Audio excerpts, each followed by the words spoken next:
Welcome back to the Racing Dudes YouTube channel. It is Risen Star weekend. I am not previewing a specific race today. Instead, I'm here to talk about how I think a longest shot, not the top 2 or 3, are going to win the Risen Star. Now, everybody knows me, knows that I'm not going to be picking Track Phantom or Catching Freedom. So I'm here today to tell you why I think Hall of Fame is going to win this race. This 3-year-old horse by Gunrunner is trained by Steve Asmussen. He is the other Asmussen in this race, as Track Phantom is his number 1.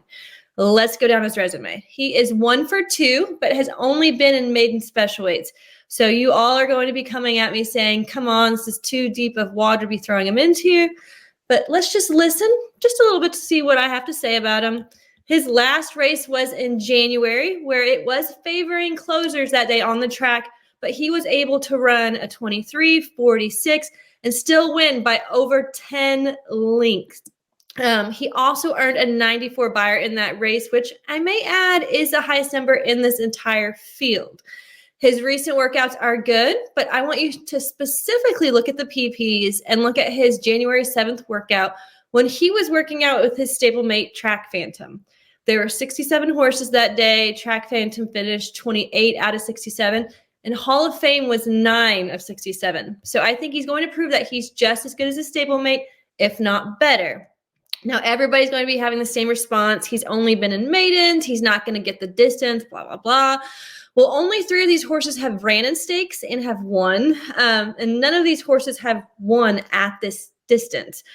So they're 3-year-olds. Anything can happen, and I would rather be betting a 6-1, 8-1 versus a 7-2 right now. Now, let's talk about why he can beat the favorites in this race. The morning length favorite is his stablemate, Track Phantom. Track Phantom wins races only one way. That's going gate to wire. I do not think that he is the fastest in here in the beginning. So I think I don't think that he's going to get the lead. And I think that's going to rattle him a little bit. If he does get the lead, I don't think that he's going to be able to hold on to it, because horses were catching up to him in the Lecomte Stakes at 1 mile and 16th. And this is at 1 mile and 1/8. And to be honest, I just don't really trust Joel on big race days to get him where he needs to be. The next one where everybody's going to be betting on is Catching Freedom. He just won the Smarty Jones at the beginning of the year. Before that, he got 4th in an optional claimer. So he is 2 for 3, but he's going to have low odds because it's Brad freaking Cox. If there is some sort of pace meltdown, I just don't think this horse is the best closer either. We have Sierra Leone, who is going to be picking up the pieces if that does happen. Fairgrounds does tend to favor speed on 2 turns, which Hall of Fame has a lot of. He can get the lead, and I believe that he's going to.